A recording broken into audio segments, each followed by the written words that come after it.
guys doing? All right, good morning. Great to be back in Central Florida. We're here at FHP, and we're going to be discussing some of the stuff that they've been doing in particular to really lead the nation on enforcing laws against illegal immigration. And there's no agency in the country that's done more than they have over these last 6 months in particular, but even before that. Today in the state of Florida, I've declared to be Hulk Hogan Appreciation Day. And in recognition of somebody who was obviously a major figure for many, many decades, particularly for people in my generation, was a big guy, and was right there in the Tampa Bay area for many, many decades. So all I'll tell you is make sure on this day that you're training, saying your prayers, and eating your vitamins, brother, because he would have wanted you to do that. We're joined by the Florida Cabinet, the entire Florida Cabinet, Attorney General James Uthmeyer, Chief Financial Officer Blaise Angolia, and Florida Agriculture Commissioner Wilton Simpson. And I want to thank them for being here and what they're doing. And they've all been very helpful on Florida's nation-leading efforts to combat illegal immigration. And Blaise is just now a chief financial officer within the last couple of weeks, but as a state Florida senator, he was leading the charge on your behalf to do what the voters wanted us to do, which is to take care of this problem and not pass the buck anymore. So, and he just got into office. He's leading our DOGE audits of local governments, including Orange County, as well as Gainesville, Broward, Manatee. There's a bunch that are in the hopper, and I think it's really, really important to be doing those. You know, Florida, we have the second lowest amount of spending per capita of any state in the country. We've more than tripled our rainy day fund. We've actually maxed out our rainy day fund. I'm not constitutionally allowed to put any more into the rainy day fund because we've maxed it out. We've also been able to, at the end of this fiscal year, we will have retired close to 50% of Florida's debt. Over its 180-year history, we'll have paid down 50% just since the time I was governor. But yet, you know, we're still doing DOGE stuff on our own state agencies and particularly our state universities. And I think that's really important. You can always do better. But clearly, a lot of taxpayers have seen property taxes. They're paying more in property taxes than they ever have. And so where's that money going? You know, we hear certain things, but then we see other things. So that's going to be really, really good. So thank you for doing that, Blaise. I know it's an important mission. We're also joined by our Executive Director of the Department of Highway Safety and Motor Vehicles, which of course FHP is included in, Dave Kerner. We do have our Director of the Florida Highway Patrol, Colonel Gary Howes here. And then we have the fearless Larry Keefe, who's the Executive Director of the Florida State Board of Immigration Enforcement. And all I can tell you is for folks in DHS and in the federal establishment who are, you know, really trying to do the right thing, they're trying to implement the president's policies. It's not always that easy, particularly after the 4 years. But none of them can move as fast as Larry, and he's always pushing the envelope to get the job done, particularly when it comes to immigration enforcement. We do have some of our state reps. You know, I saw Barnaby, Placencia, Bankson. Who else do we have? Is Rachel Plakin here? I thought I may have seen her. Okay, good. Well, thank you guys for being here. So we have said, you know, when I became governor, we said we are not a sanctuary state, and we're not going to allow sanctuary cities. So one of the biggest pieces of legislation I signed my first year was to ban sanctuary cities in the state of Florida. It should have been done before. It hadn't have been, and so we leaned in and got that done. And I know Blaise Angolia was a big help with doing that. Now, that year, 19 and 20, was a little easier because under Trump 45, if you had somebody that we picked up, particularly through our justice system, you know, they were happy to take them and repatriate them to their home countries. Biden came in and things changed dramatically. He opened the border, and interior enforcement really collapsed with respect to illegal immigration.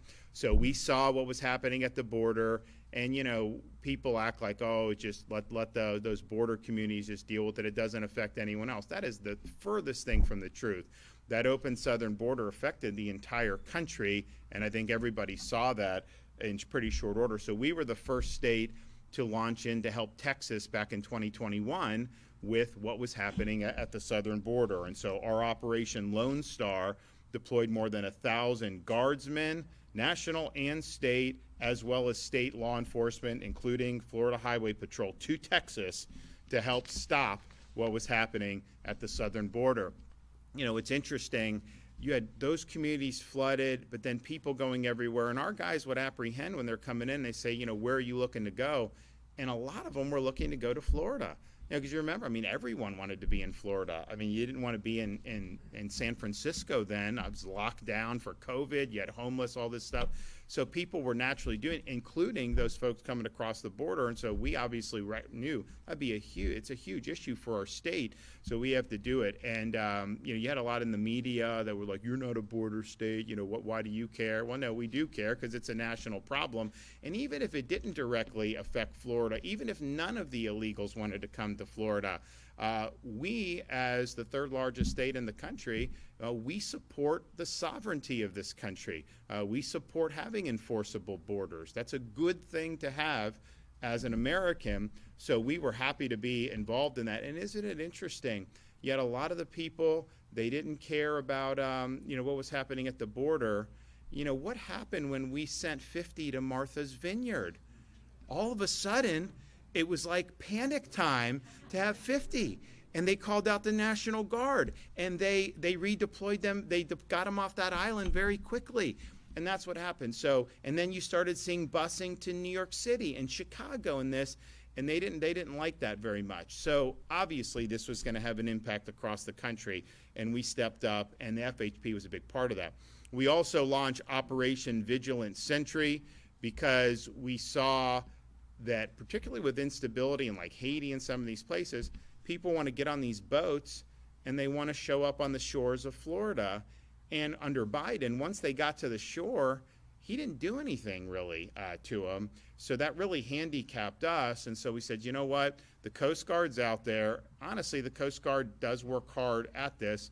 There wasn't enough Coast Guard presence to stop all these boats. So we surged our maritime resources. And since we've done that, we've had more than 19,000 illegal aliens that have been interdicted by the state's efforts. That's in addition to everything that the feds and the Coast Guard and all of them stop. And that includes more than 470 vessels that just our folks under our operation were able to stop. And when you see some of these folks, you know, they'll be with contraband, you got firearms, you got narcotics, you've got all this stuff.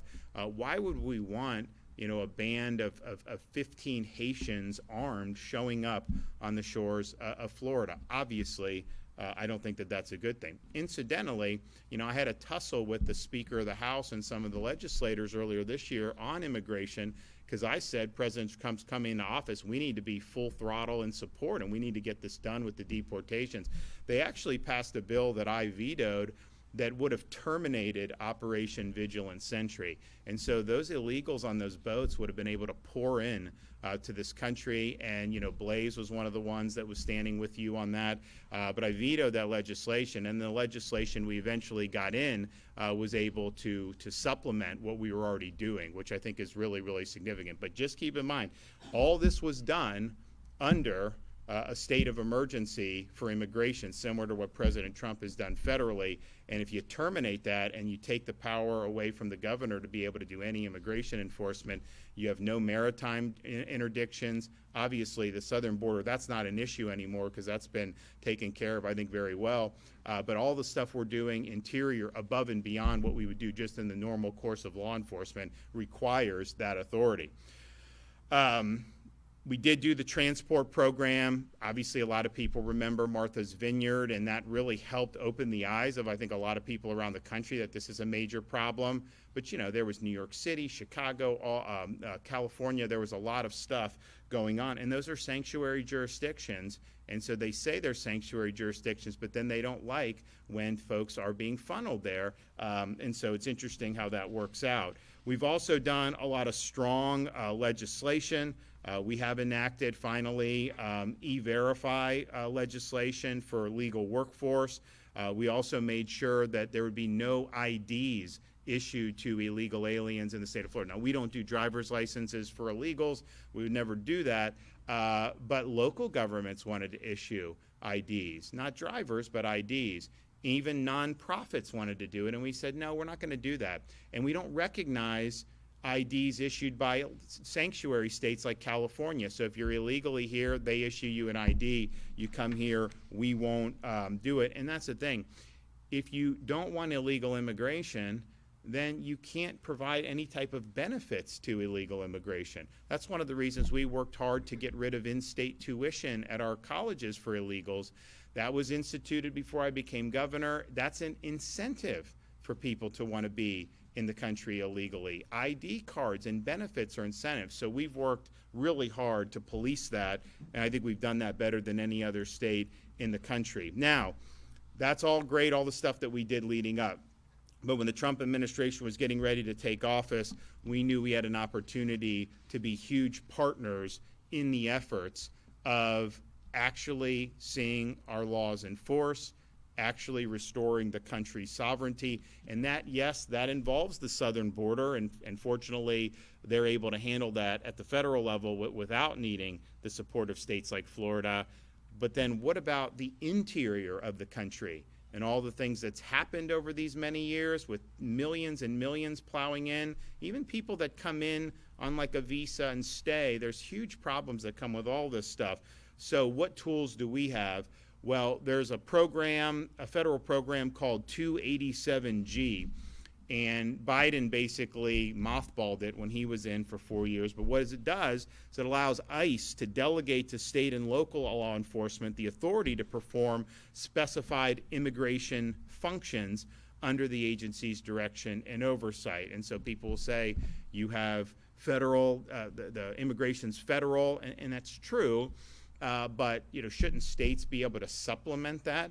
And of course they should be able to. And so this provides a framework to be able to do that. So ICE operations can partner with our state and local agencies to identify and remove both criminal aliens and run-of-the-mill illegal aliens that are in our communities. So to date, more than 1,800 Florida Highway Patrol troopers have completed their 287G training and have received their credentials. We have more than 100 FHP troopers that have been sworn in as Deputy U.S. Marshals, which gives them the ability to execute federal search warrants on the worst of the worst in terms of illegals that are in our state. We also have active 287G agreements with the Florida Department of Law Enforcement, Fish and Wildlife, and the Florida State Guard, and we've even expanded into some of our regulatory spaces. Now, because of the legislation I signed earlier this year, we required participation of all local and state agencies. State agencies is easy because I will just tell them, hey, you got to do it, let's do it, and they were eager to do it. Mark Glass at FDLE, Dave Kerner at they were ready, willing, and able to do it. Didn't have to twist their arm. That wouldn't have been true with every local, municipal, or county law enforcement agency. That's just the fact. They are all have a duty under the law to participate, and that means all 67 counties have signed agreements through their sheriff's department with the 287G program, and many, many municipalities have done the same. It's interesting with FHP and kind of all they've done. They were doing a lot with the border. They were doing a lot to help mitigate the damage Biden was doing here interior. But with Biden, you could have illegal alien get in a car accident, and if ICE wouldn't accept, then there was nothing they can do on the immigration front because they didn't have the authority to act on their own. Now they're able to do that, and they can work seamlessly with the federal government. So it's really, really positive to have that type of relationship. But because they're doing all this, and really in many respects are the tip of the sphere, I called for a big pay increase for FHP this year in the budget, and we had to fight for that, but we were able to deliver the largest pay increase in the agency's history in the budget I signed at the end of June. So I was happy to be able to do that. I think, one, and we want to do that to be able to retain good people, but we also want to recognize that there's great duties that are being exercised here that are above and beyond what would traditionally be called for in those circumstances.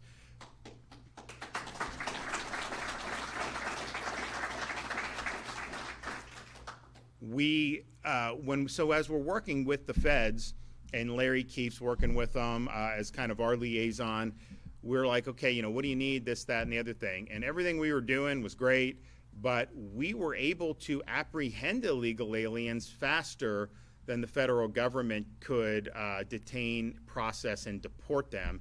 And part of that is they just didn't have enough space. Now, we had some of our local facilities. You'd have sheriffs could put some people for somewhere, but that really isn't going to be enough. And so we sprung into action to help with that detention, processing, and deportation part of this, which is at the tail end of when somebody would initially be identified and be apprehended. And so we were able to, federal government, asked us to be a part of this. We're doing it. We created the facility, Alligator Alcatraz. Folks are contracted to do that on behalf of the state of Florida, but everything we do is going to be reimbursed by the Department of Homeland Security and the federal government. But we were able to stand that up in like a week. And you now have a situation where you have thousands of folks that can be there for processing and ultimately for removal. And there's this massive airstrip.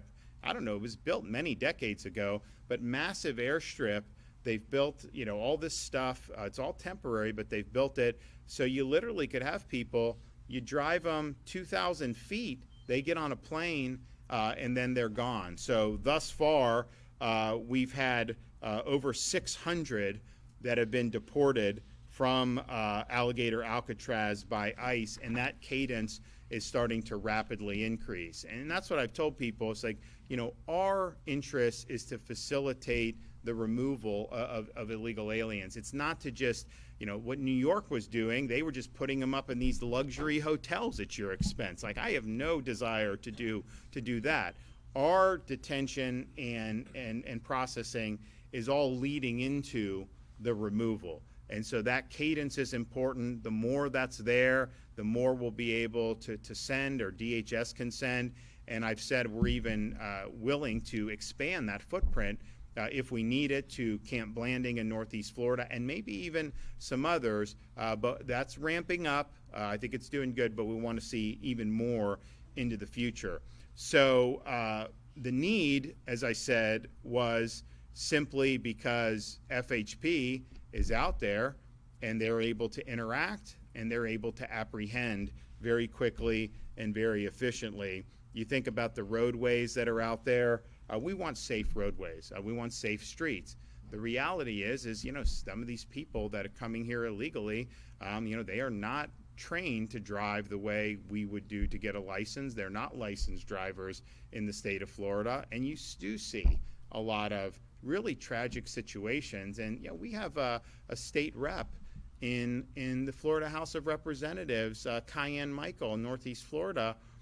Her son was killed by an illegal alien driver. And it's just thinking to yourself, it's like, why? This person shouldn't have even been on the streets. It had no right to be driving a car here, and yet they're out there, and now all of a sudden she lost her son. So the number of angel moms that I've met over the years whose son or daughter was killed by an illegal alien driver, it's pretty significant. And it's so unnecessary and so avoidable. So FHP, I guarantee you, with the apprehensions they've already done, I guarantee you they've saved many lives. Because if they weren't out there doing that, it was just a matter of time before you would see, maybe traffic, maybe otherwise, you absolutely would have seen lives taken had they not gotten these folks off the street.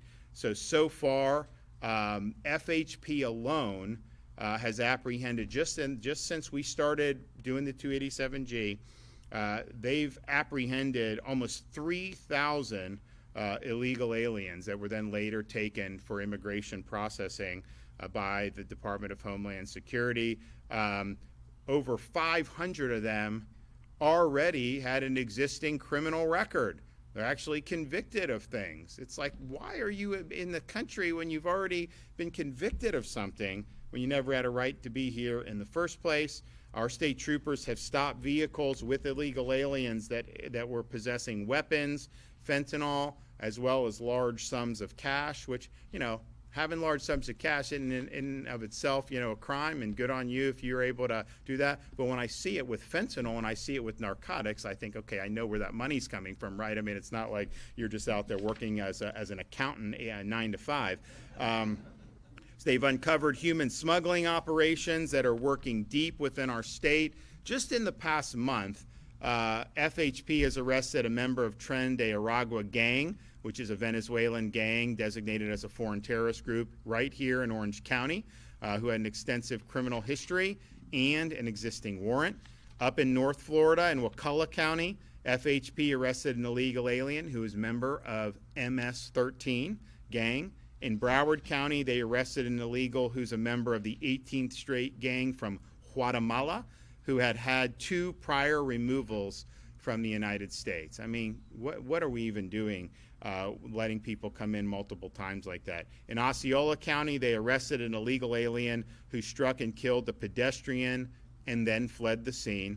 Palm Beach County, they arrested an illegal wanted for murder in Guatemala. And in Hernando County, they arrested an illegal who was trafficking 30 pounds of marijuana. Those are just some examples from just the last month of what FHP's been doing. They've also assisted federal partners at Homeland Security and ICE with more than 470 joint operations leading to the arrest of illegal aliens. In April, many of you remember, Florida conducted a statewide operation, Operation Tidal Wave, in conjunction with our federal partners, and that led to the arrest of over 1,100 criminal illegal aliens in 1 week. That's the largest number in a single state in 1 week in the entire history of ICE as an organization.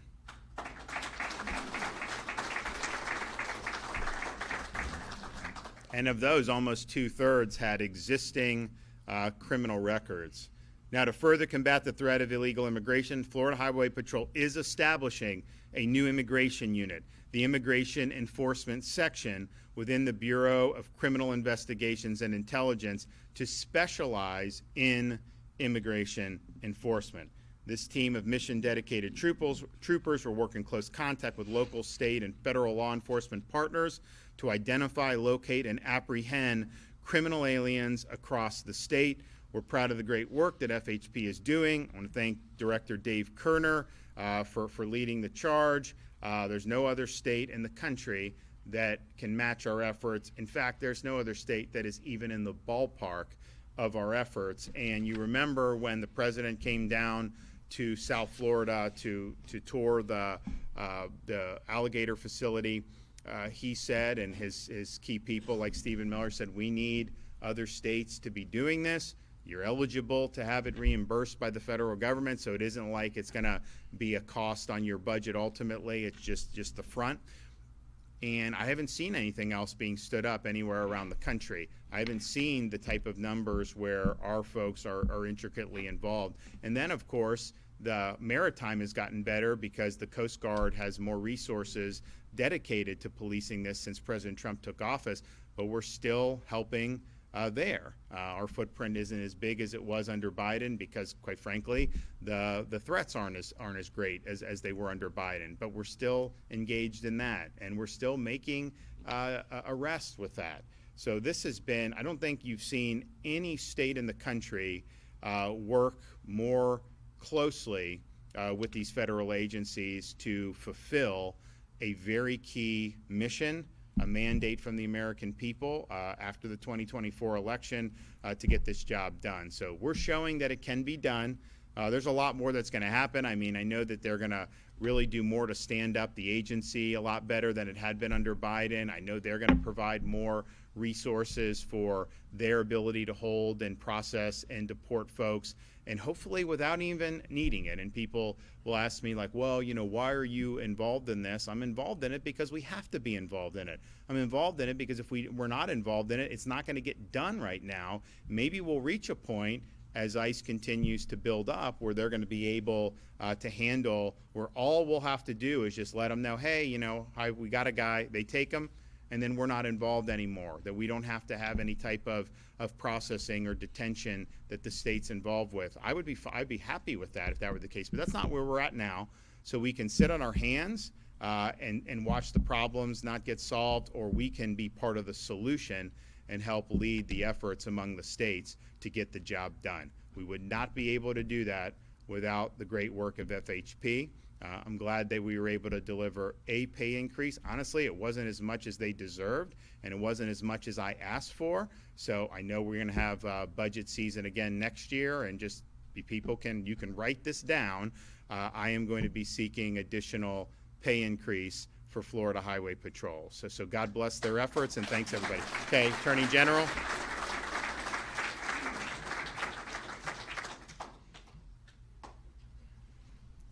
Hey everyone, Attorney General James Uthmeyer here. I want to thank the governor for his leadership. Florida is the best state in the country to raise a family, and that only happens when public safety is a #1 priority, and that starts at the top. I also want to thank President Trump for securing the border and enforcing the law. We almost lost the country. The left, through the open border policies, they wanted to let everybody in, count them in the census, giving massive electoral power to blue states, try to give people the right to vote where they can. They wanted to change the makeup of our country as we know it. And thank God they weren't able to get away with it. So I commend FHP, I commend our state law enforcement on their efforts to crack down. We've made thousands of arrests. We're going to continue to lead the way, and I'll be right there to have their back. The perils of the open border we continue to see in gut-wrenching fashion every day. Just 2 days ago, my statewide prosecutors were part of a sting in Central Florida that led to the takedown of 48 child predators, all that were on their way to abuse minors. 7 of those individuals were illegals. They'll be under ICE detainers. They'll be sent back where they came from after they serve their time. Just yesterday in Palm Beach County, 2 criminal illegal aliens brutally sexually assaulted a 7-year-old girl. This is what we're dealing with every single day.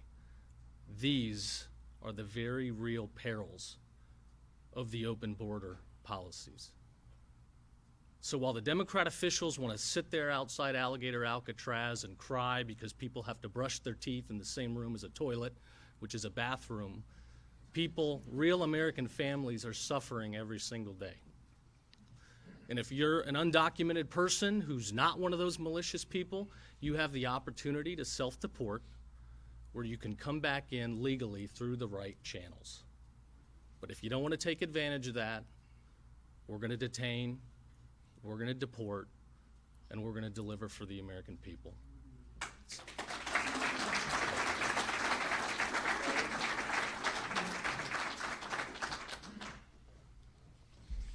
Thank you, everyone, for being here. Before we start, I want to personally thank every member of the law enforcement who is here today, from the sheriff to the troopers behind me. Thank you for everything that you guys do. And it's because of you guys and the hard work of our governor that we are leading once again when it comes to cracking down on illegal immigration. So everyone in the room, I know this is a press conference, please give a big round of applause to these guys.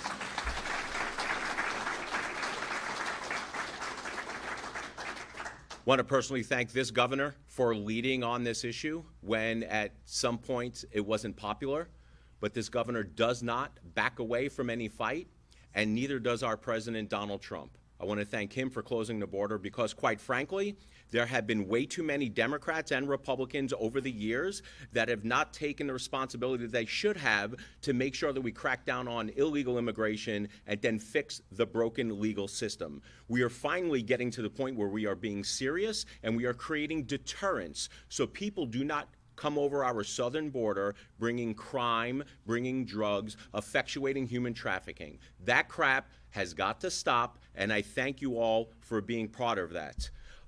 The state of Florida is continuing to lead on cracking down on illegal immigration. We are #1 when it comes to people signing up for immigration enforcement under the 287G program.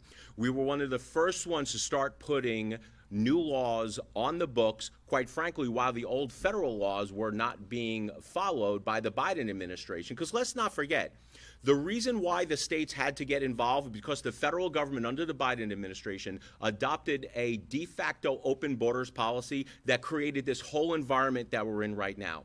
So every time you hear someone on the left crying about illegal immigration enforcement, let's remind them about the people who have died at the hands of illegal immigrants because they allowed it over the southern border.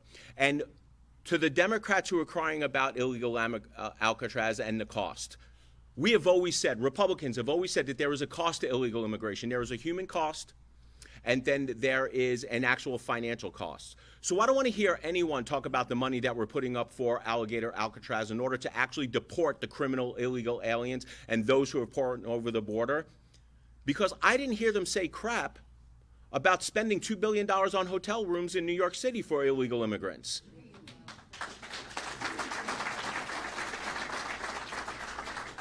The American people were clear during this last election. It was a mandate. The number one issue on everyone's minds was illegal immigration. President Trump understood that, and he is fixing the problem at the southern border. This governor understood that, and he is doing everything that he possibly can to help President Trump. The biggest thing that we can do is create deterrence to make sure that illegal immigrants don't come here. I mean, if you think about what California was doing, California was allowing them, free school, which is federal, I get it. It's free school, free food, food stamps. Heck, they were allowing them to have trans surgeries under the state dime, and they were allowing them to vote in some of these municipalities. Those are deterrents that have to stop. So every time when you hear this governor and the legislature, who's been doing some good work on this, create laws, we are creating the deterrents. And there's no bigger deterrent than these guys behind me.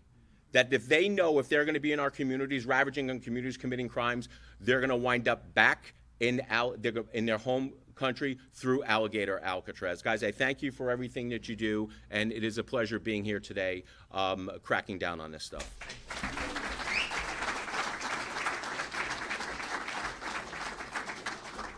Good morning, and I would like to recognize, before I get started, some of our agriculture law enforcement. I'm right here on the front row, if y'all will stand up. We didn't get to see him today, but we have a great crew. Thank you, guys. I'd also like to thank the governor. Florida has been blessed for the last 6 years. I served from 2012 to 22 in the Senate, and Florida's been blessed to have this governor. And we're blessed to have your leadership, not only in law enforcement, governor, or illegal immigration or safety issues, but Florida has led this nation in many areas. And of course, that's well documented, whether it's COVID or many issues we've had to deal with in the last 6 years.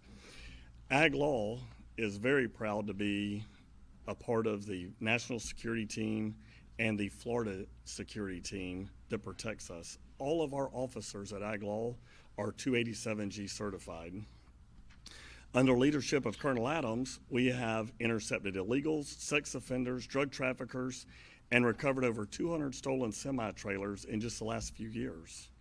Just yesterday, we announced the arrest of 2 illegals, one in Central Florida that was a fuel theft ring that had stolen over $20,000 worth of fuel, and the other one had broken out of a jail, was a Russian illegal immigrant, previously convicted on a sex trafficking sting.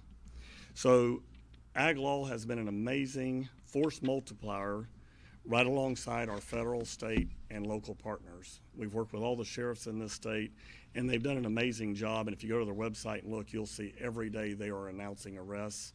And we are primarily responsible for that northern border of the state of Florida. We've also been blessed with the legislature and the governor's leadership. We are going to be putting a new interdiction station at 231, a major artery coming in from North Florida. We haven't had that protected. We're also building out pull-out lanes and many of those arterial roads coming in from the north into the state of Florida. The equipment that we're going to have, the canine processes that we're going to do. Thank you to the legislature. Thank you to the governor for allowing us to continue to lead not only on our border security issues, but throughout the state of Florida. And our team have made many, many arrests and do not get a lot of the credit for those things. But as a force multiplier, it's been significant here in the state of Florida. And what I'd like to say is, just like our farmers and ranchers, you may not know how much work we do behind the scenes, but you will sure can count on the results. So thank you, Governor. Thank you.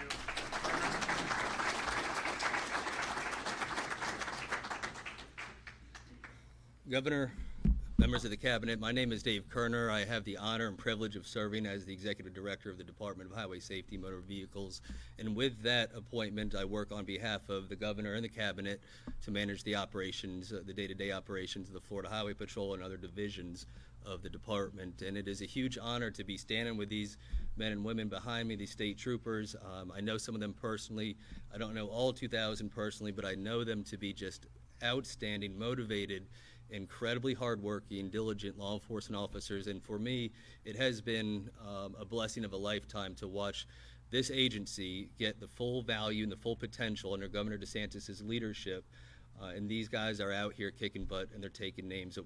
I'm born and raised in Florida, and so I've always been a fan of Florida Highway Patrol. But I always thought that if they had the right leadership, they could do so much more for the men and women in this state and our residents. And so under the governor's leadership, we've really seen this agency take on incredibly challenging situations and missions and execute just perfectly on it. So it's such an honor to be here with each and every one of you.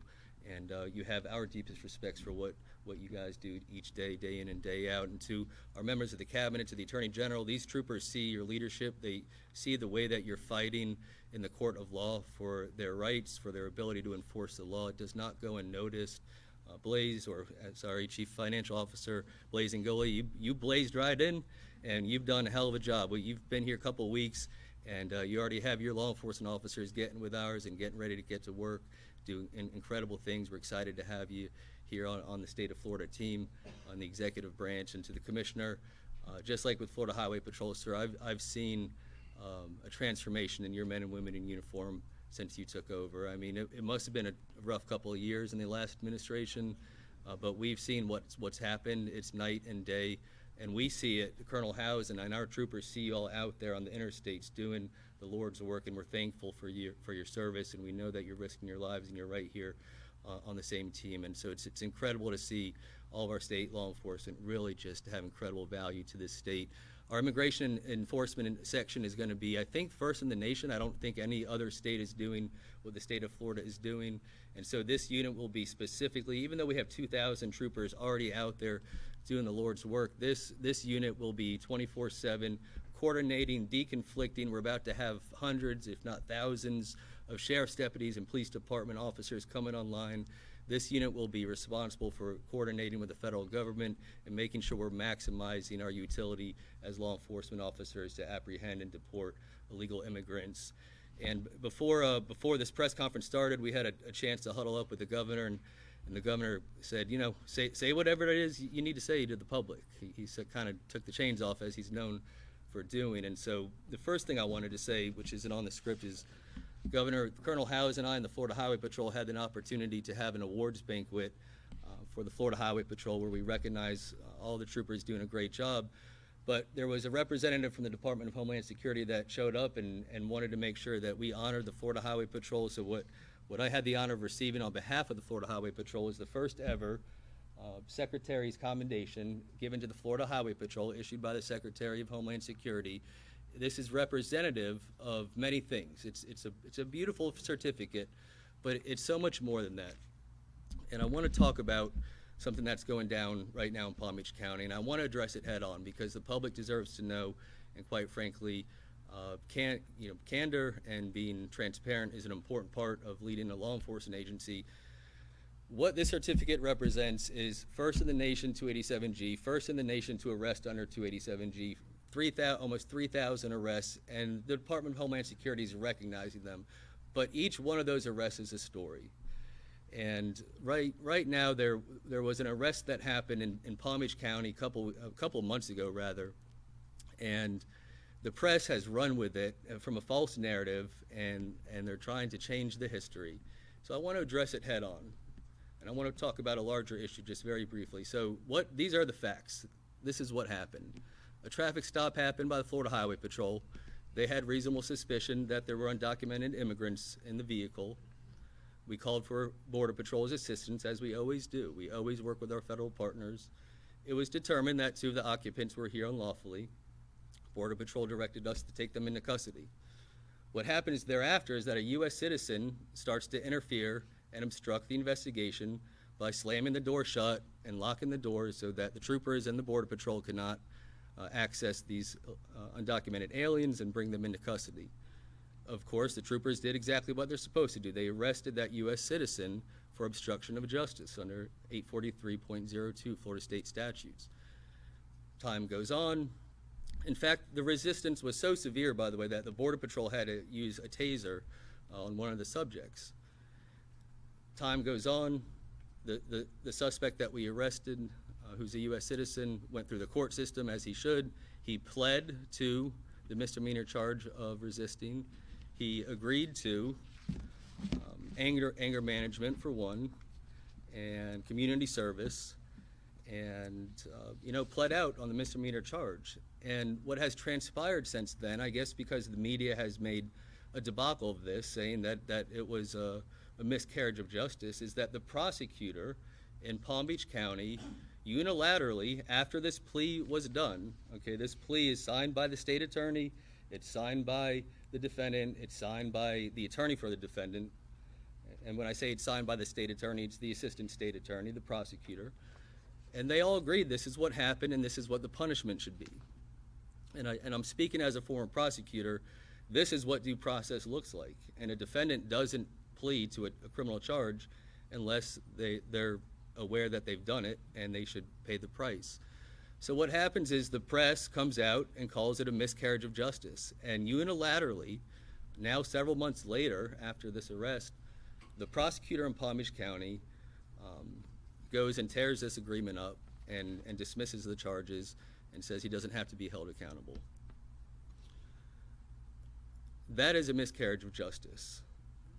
What this represents to me is an experience that I had recently in Tampa, where one of our sergeant troopers was doing the Lord's work. I was actually out on that operation. He pulled a vehicle over, and 12 illegal immigrants fled across I-4, and he went and chased them and had to jump over a wall and ended up demolishing his leg. And he's gone through 3 surgeries already, and he's out of work. He's obviously on leave. But he's been seriously injured because these folks resisted arrest. And this person resisted arrest and caused the Border Patrol to have to use a taser to get these people into custody.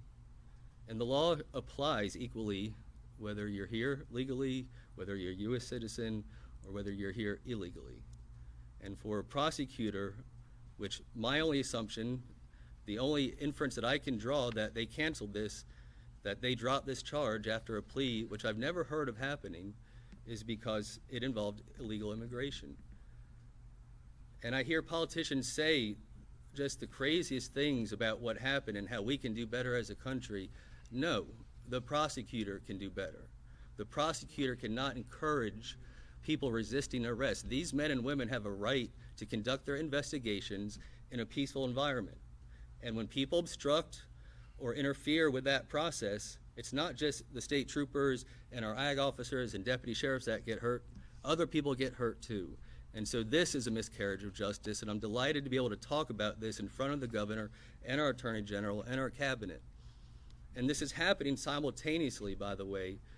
I got a call from the chief of police of West Palm Beach, Tony Arajo, and he called me, he said, "Dave, you won't believe what just happened, who we just arrested." It was the 2 illegal immigrants that raped a 7-year-old repeatedly, I think over 12 times, and also mentioned to me that they used a belt to discipline her because she was acting out. And so I think in the state of Florida, the governor's made it pretty clear that this is a law and order state. And this may be a one-off where you're telling the public that it's okay to resist when immigration is involved, and it's not. And if this continues, it's certainly above my pay grade. But I do not think it's going to end well for that prosecutor. I think she should be focused on obtaining the death penalty sentence for these 2 illegal aliens that raped a 7-year-old repeatedly. I think that's what she should be focusing her time on. Last thing I'll say, Governor, and this is an honest, true story. Last night I was driving home. I was thinking about this press conference, and the song Write This Down came on by George Strait. And you had mentioned earlier, write this down, about the pay raises for these troopers and these officers. So I wrote it down, right out of George Strait. And what you've done and what these leaders have done, what the legislature in this last session has done, is monumental. I know there's a desire to go further. Whether that happens or not, I know that I speak on behalf of Colonel Howes and these state troopers that we will always be honored to engage in these missions that we're assigned, and we'll do it with diligence and integrity. Thank you, Governor.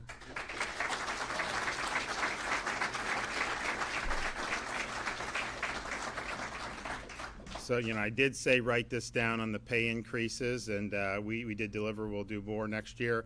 But you're also going to have an opportunity, in keeping with the George Strait theme, with respect to property tax, if you want to vote yourself relief on November 2026 ballot, you'll be able to check yes or no. It'll be up to you. So next.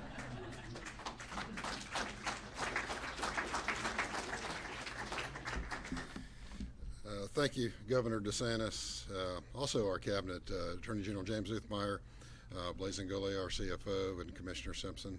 Thank you for being here. Thank you for your support of Florida law enforcement.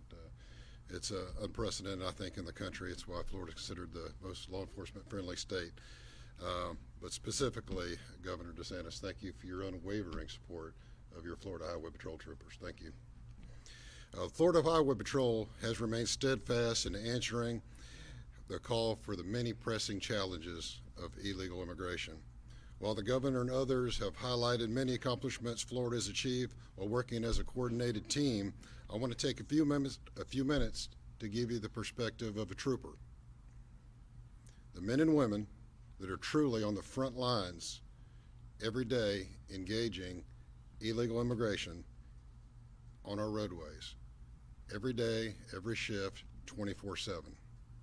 Each day, as a trooper, we put on our uniform, our duty belt, we step away from the comfort of our home and our loved ones, our family, and we step away to confront risks, the risks in the service to protect Floridians. But not just Floridians. We also have an estimated 143 million annually legal visitors to Florida. To note, Florida is one of the most sought out places to go, not just in the country, but in the world. And these men and women are out making sure our roads are as safe as they can be as they all travel here. Our troopers train months and months and then continue training throughout their career, preparing for unpredictable and being in harm's way. They train for that. And now, as a result of the previous border crisis, our mission has to be expanded like never before. We're protecting a state and America from the consequences of unchecked illegal immigration. Our troopers are not just tasked with policy changes and enforcement, they face head-on the very real threat of public safety as a result of illegal immigration associated with the criminality associated with everything that comes with it, which has been noted earlier. Amongst the millions that have entered our country illegally, there are individuals with the intent to exploit, to harm, and to undermine the well-being of law-abiding American citizens. The reality of a Florida law enforcement officer is this: their life is going to be threatened by dangerous gang members. Their work is going to be criticized, distorted, and by some media masqueraded as journalists, twisted. Your name is going to be publicized and slandered in an effort to shame and humiliate your commitment to serve. Your family, your loved ones, they may be doxxed, targeted, and threatened because of your calling to help others.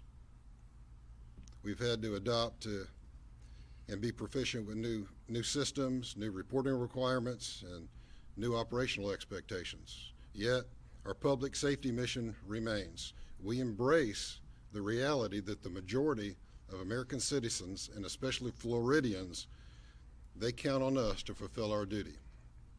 Florida law enforcement must do all of this on top of our core mission responsibilities, such as engaging and stopping reckless criminals, threatening innocent motorists, running up and down our highways, pursuing those fleeing from justice, executing state and federal warrants, and responding to the always evolving disturbances of the day that impede the welfare and the safety of innocent others. This is what the Florida Highway Patrol does every day.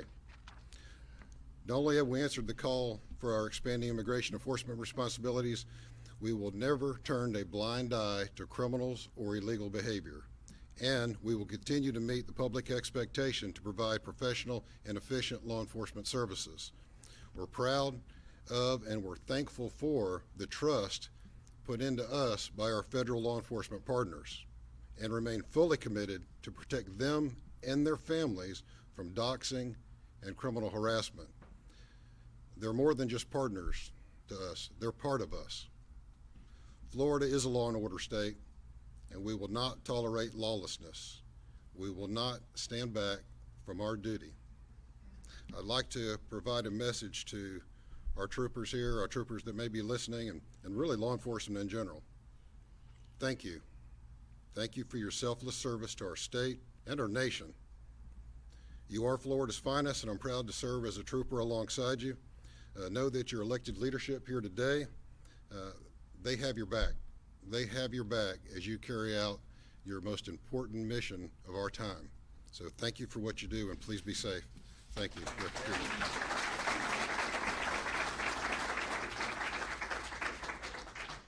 It's an honor to be the cleanup hitter today.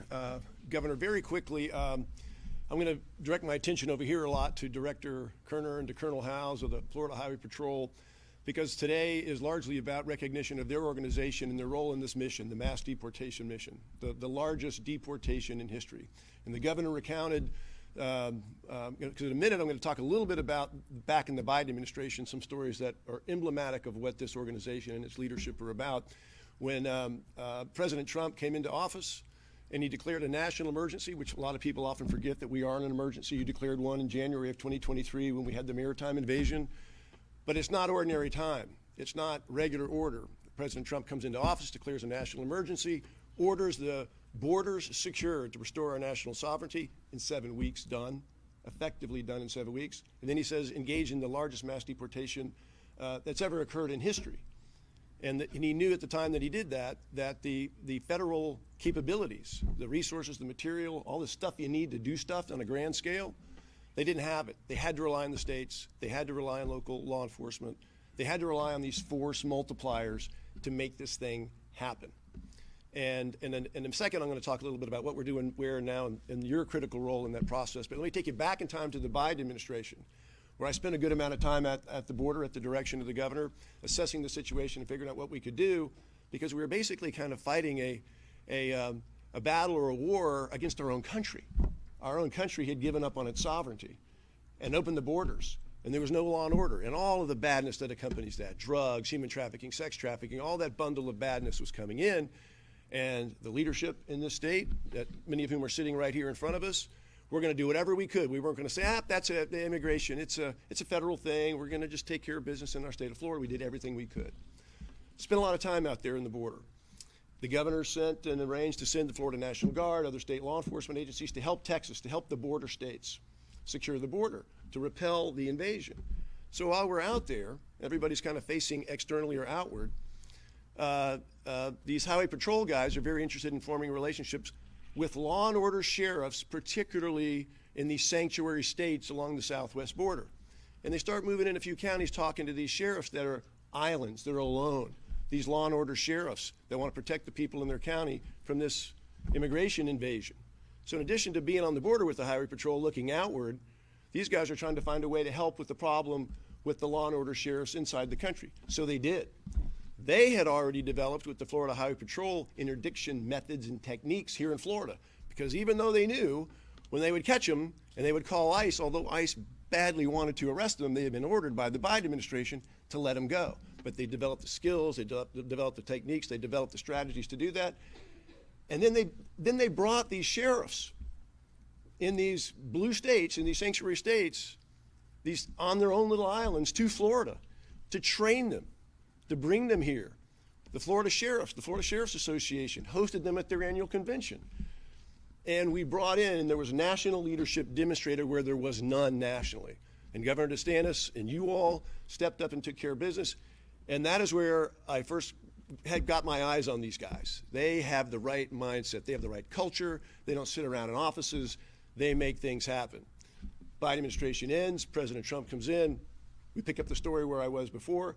Time to step up. First thing I do, second day on the job, I go to Washington to say, to DHS headquarters, ICE headquarters, and I said, I'm here on behalf of you all and you, Governor, because you all in the Florida legislature have determined this is the state's highest priority.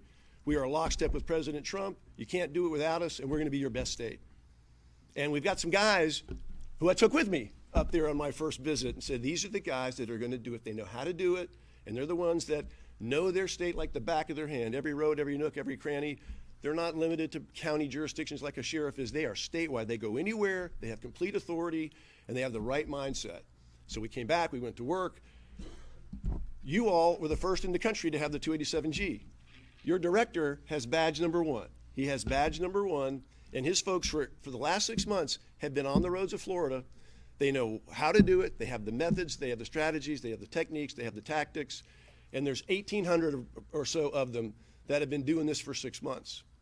Within the last week, I think the numbers within the last week, we had last week 1,200 sheriff deputies that are now online. We had 650 FDLE agents that are now online. Other state agencies, Commissioner Simpson, your organization is online. And so what you have seen for the last 6 months, that's the best in the country, it's a warm-up. It is just a warm-up. And so now these strike teams that you're talking about with this new unit is going to have on it sheriff deputies that nobody knows their counties like a sheriff. You're going to have other state law enforcement agencies. You're going to have the highway patrol folks. Now that the detention capacity, the work that you've done and that you all have done on the detention capacity, we're no longer capped at that, where we're having to modulate and kind of tone down the effort that we're applying. So I think it's going to skyrocket. It's going to take off. Now, whenever I make remarks about what my overall view is of the find, sort, detain, deport process, much of the amazing credit goes to Kevin Guthrie, the Division of Emergency Management, the Florida National Guard, for increasing this detention capacity. That's fundamental, that's key and essential. And Kevin Guthrie, the Director of Emergency Management that everybody knows from hurricanes and all that, and his work on Alligator Alcatraz, is due credit. And he is amazing. He is an international star in the setting of making things happen in mass and scale. Well, so are these folks, in your organization and this leadership right now. So you all created the blueprint, initial blueprint of how a law and order state fights the battle. Governor, you commissioned and sent out the Florida Blueprint 1.0 back in May that had in it this thing that is now Alligator Alcatraz. The blueprint of how you do this, how state and local help the federal government accomplish the mass immigration enforcement mission. So this organization and your organization, we're ready for 2.0. Once you give us the green light, we're ready to talk about 2.0 because the situation is fluid, it's adapted, we've learned lots of lessons, and we are ready to have Blueprint 2.0 of how you do this, how you scale this. And as the president said after 2 weeks ago, Florida, great job. You've crushed it. Now go forth and help us show these other states how to do it. We're ready to do it. Okay.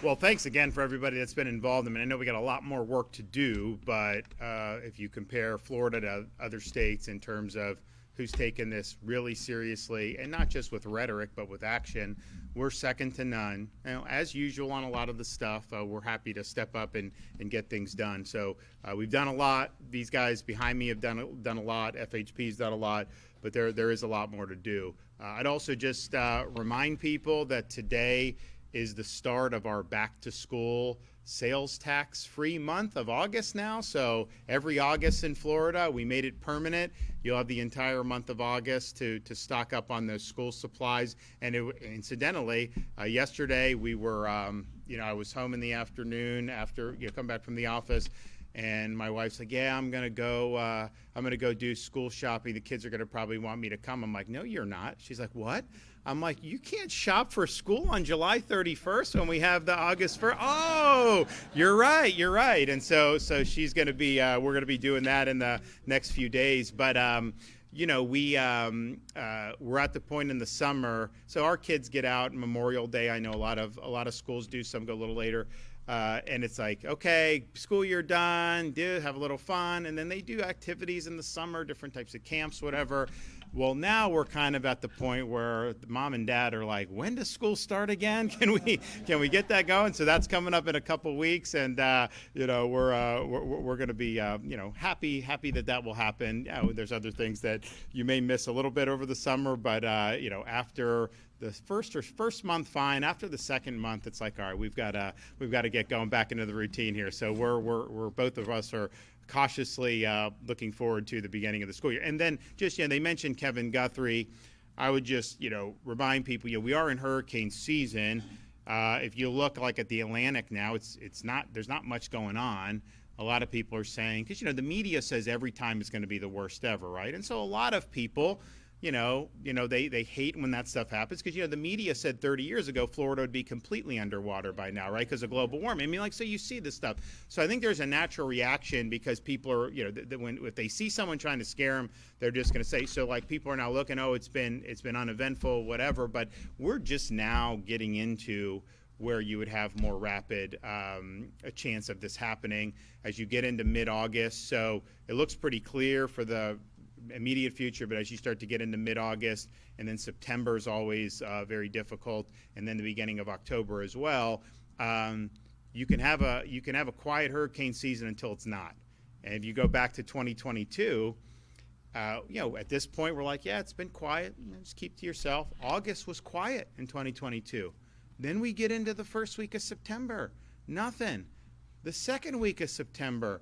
And then people really started chirping, nothing to see. And I knew as soon as that started happening, I just felt like, okay, buckle up. And then sure enough, the end of September, we got Hurricane Ian, which was, one of the biggest hurricanes that we've had in this country in the last 10 years. So we don't know that, and you can have a very modest or even weak overall season, but it only takes one to impact communities. And so, yes, we haven't had much. I know it's been very hot.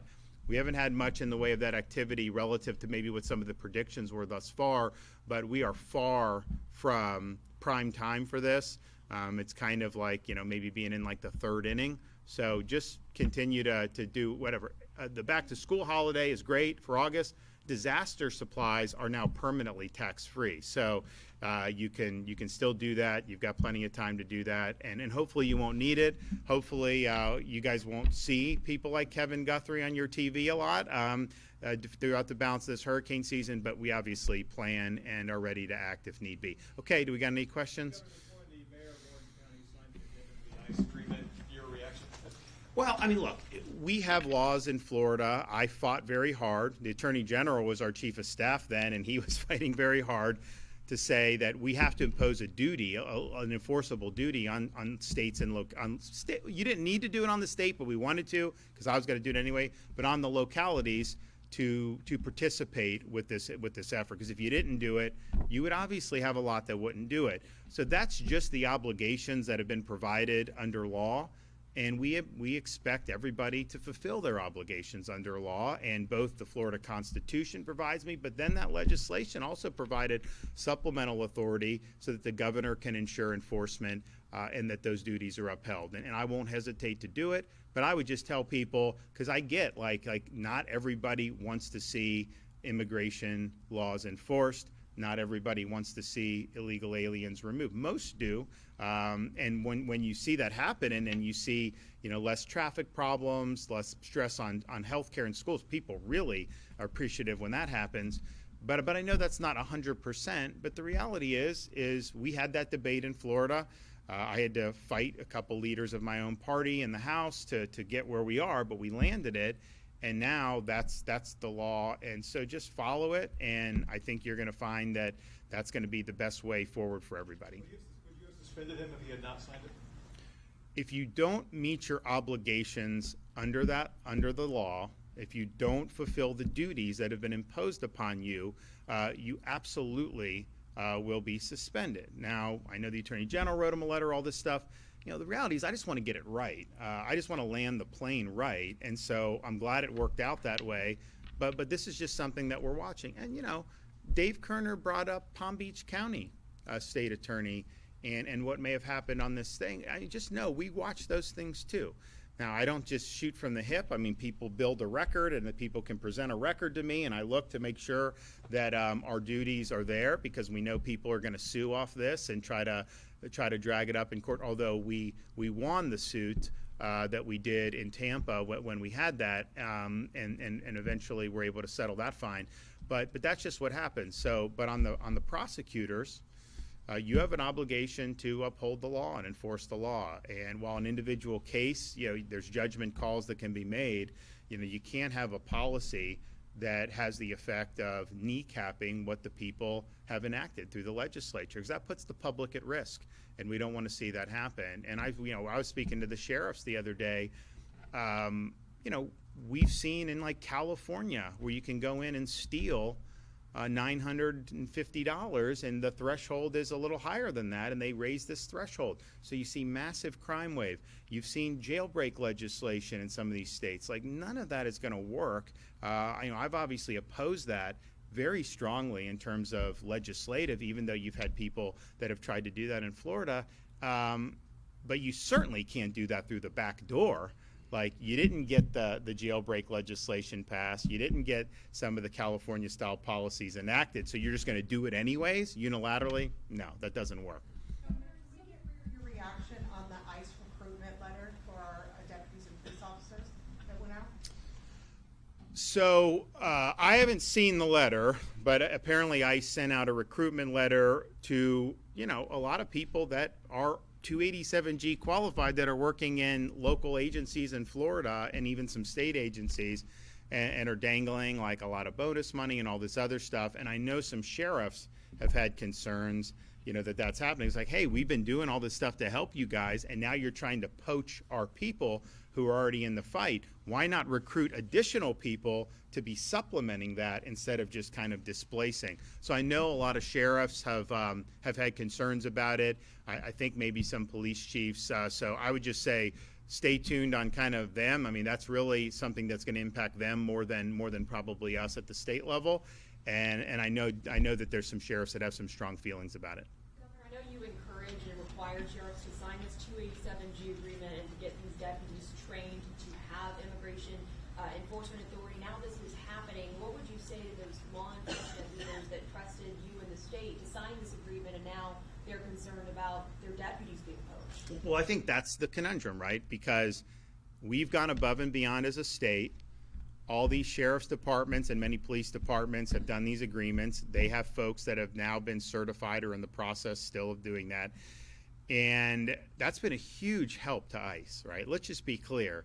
That's been a huge benefit to those federal agencies. And so now if you're in a situation where those folks are being poached off of that mission, well, it's like, wait a minute, how is that? Why don't you bring in new people to supplement the mission going forward? So I understand the concern. I mean, 100%. I think we've done the right thing. I think we want to continue doing what we're doing. But, you know, sheriffs losing deputies who are in this fight to just go to wear a different jersey basically, but still be in the fight, that doesn't necessarily add to what we're doing. It's just moving someone over. And so I think there is frustration from that. And so we'll see. But you're going to continue to hear folks talk about this. I know when that letter hit, I heard a lot of static coming out of our sheriff's departments about that. And I told them, I said, listen, you know, you guys got to defend your agencies and your people. I mean, you say fight for what you think is right. I mean, this isn't my policy. It's coming down from ICE, and so by all means, speak up. Governor, on the back and forth with Orange County for the last week or so, one of the issues that they've brought up is that the transporting costs would be that they would have to pay it. In your view, should counties who participate? So if you look at the bill that we got into law, there is money through our immigration folks where they can apply for reimbursement. So you do that likely through the sheriff, right, Larry, with the jail and transportation costs. Yes, sir. They can get it reimbursed. We can issue the grants and do that. So I would just tell them to do it. Yes, when I was doing this, you know, I had pushed back. I mean, obviously the Speaker of the House opposed what I was putting forth, And one of the things people were saying was, well, this is like an unfunded mandate. I was like, no, it's not going to be unfunded. We will have an ability for you to get resources. And so I think the detention, transport, I mean, that's something that would be appropriate to do. And I know we approved the guidelines for the grants to go out. And so I would just encourage to go talk to Larry, apply for that. But we want to get the funding out the door for the localities. I think that's really important. I think that they'll use it well, and it'll enhance the mission. For other sites that could be opened in addition to Alligator Alcatraz and Camp Landing as future detention sites, do you have your eye on anywhere in particular? Well, so Camp Blanding is up in Northeast Florida. It does have an air. It has a runway. I don't know that it would be as equivalent to Alligator Alcatraz because the runway is not as big. You may be able to move people right out of there, but you do have Cecil Field that's very close to that. So when we look at this, it's really what makes logistical sense. Again, I'm not creating the Four Seasons for illegal aliens. I'm not detaining just to detain. Like, that is not what we're doing it because there's a process involved for deport. Even the ones that have had the final order of removal, which is most of the people at Alligator Alcatraz, there still is some process that goes through that. So if it's detain, go through the process, and then be able to remove, that's something that we have an interest in being able to help facilitate to be able to increase those numbers. So I think Blanding would have the capacity to do a couple thousand. We initially were planning on just kind of opening that right away, but what I noticed as it was coming, DHS was sending people to South Florida, but we thought it'd be a little bit more, and then we waited for the flight, and the flights have started, so we want to get a sense of that cadence, I think, because yes, we're getting reimbursed for this, and so any of these people that are complaining about the money, the state's getting reimbursed. It's this is money that was actually going to paying for them to be in hotels in Manhattan. So I think most people would say it's better for this than for that. But that's a federal call. It's a policy decision that they've made. So you shouldn't really worry about that. But at the same time, you know, it's like to be doing this if it's not leading to, you know, real significant cadence in removals. Then I'm going to wait for that. Now, if I have confidence that it will, and I think it will eventually, once that happens, then we'll go. And so Kevin Guthrie's ready. I know that they did put out the bids for it. I don't think that they've awarded the bids because we want to make sure that we know kind of what's on the horizon. The cadence is picked up down in South Florida, but we want to make sure that we're doing that. And here's the thing: as the cadence picks up, your capacity effectively expands dramatically because people will be in for a short period of time and then they go, so you can constantly backfill. So if you got a couple thousand spots, you know, it's not like it's the static couple thousand people indefinitely. It's ideally would be you go in and then you get out pretty quickly, and that's our objective. And we remind people, you know, we do have options for you to short circuit that whole process if you're here illegally and simply go home on your own with a ticket. Now you'll be escorted. They're going to make sure you get on the plane, and there will be oversight. You're not going to be able to abscond, but you will be able to return to your home country without having to go through all this. You know, my view on it is, look, you know, if you're here illegally, right? I mean, I'm not saying like everything government does, there's always flaws in it. And you can have a flaw here or there. It's possible that government could honestly believe someone committed some crime or is here illegally when it turns out. So that's why you have this process. But the reality is you know, these people by and large are here illegally. There's not really much of a question on that. So if that's the case, you have an opportunity to kind of short circuit that whole process. And I think that that's better. That's one of the reasons you don't hear me. Like a lot of the narratives that get spewed about Alligator Alcatraz, you know, are debunked. You know, Kevin Guthrie will go up and debunk them, and he'll say, you know, this and that. And I can tell you, it's the only place I've seen where the staff eats the exact same food as the people, you know, that are there for detention and processing. That was not true. Like when I was in active duty, I was down at Gitmo. That was not true with Gitmo. And it's not true with others. But it is true there. And so, you know, a lot of this stuff is just being put out because they're trying to create narratives just because that's what they want to do. And they do debunk it, but you don't hear me necessarily going out, you know, getting all sore about it, just simply because, you know, those phony narratives, maybe they will have the intent, the effect of deterring people from going there and choosing this option. And if that ends up having that effect, then that's going to save, I think, taxpayers money. I think it'll be more efficient. It'll allow us to increase some of this stuff. And so, it's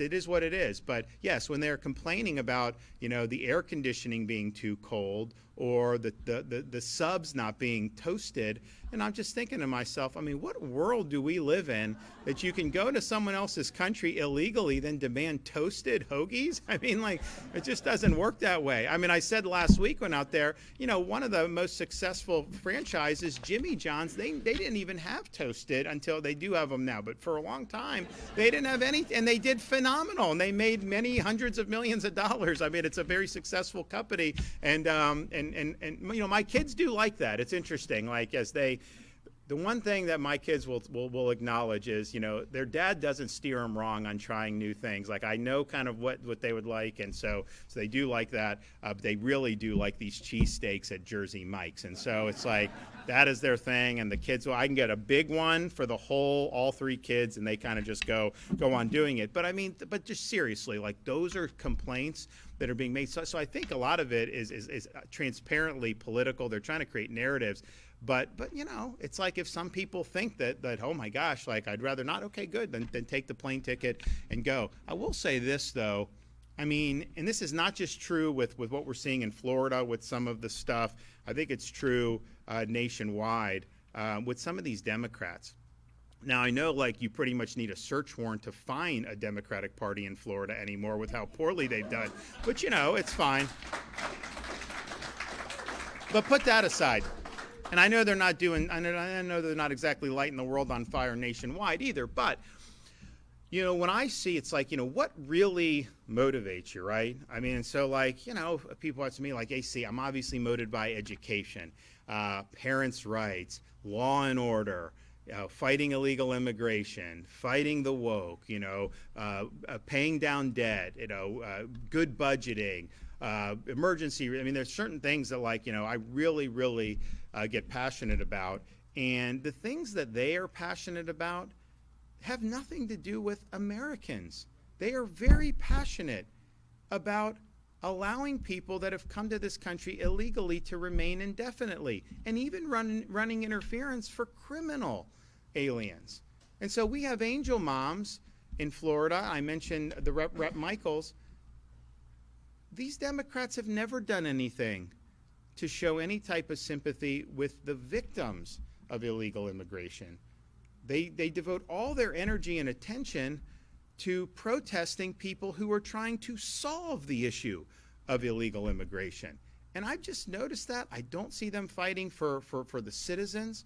I see them fighting for their own ideology. And their ideology is not effective or popular.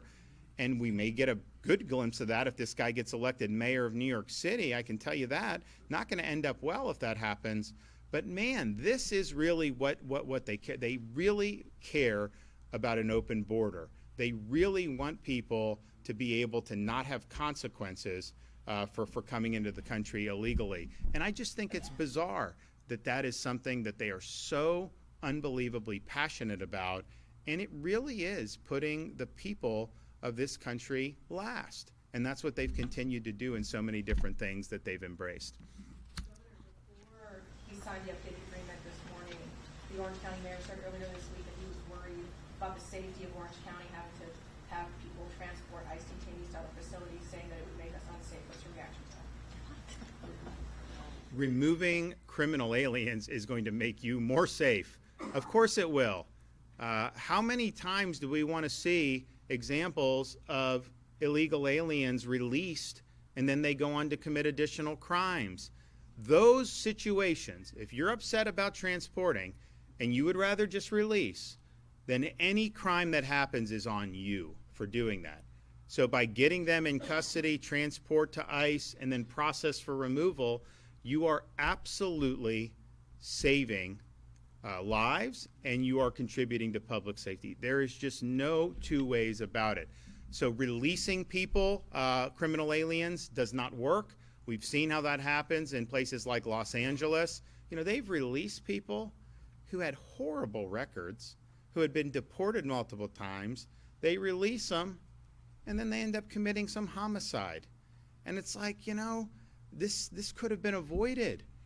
So I don't know how you would say that taking criminal aliens off the street is making Orange County less safe. I think it makes it a lot more safe. And I think that that's what people, you know, here deserve. They deserve safe communities. You know, it's obviously a place that that still attracts folks, not just for tourists, but also for some of the businesses. There's a lot of great things that are underway here in Central Florida.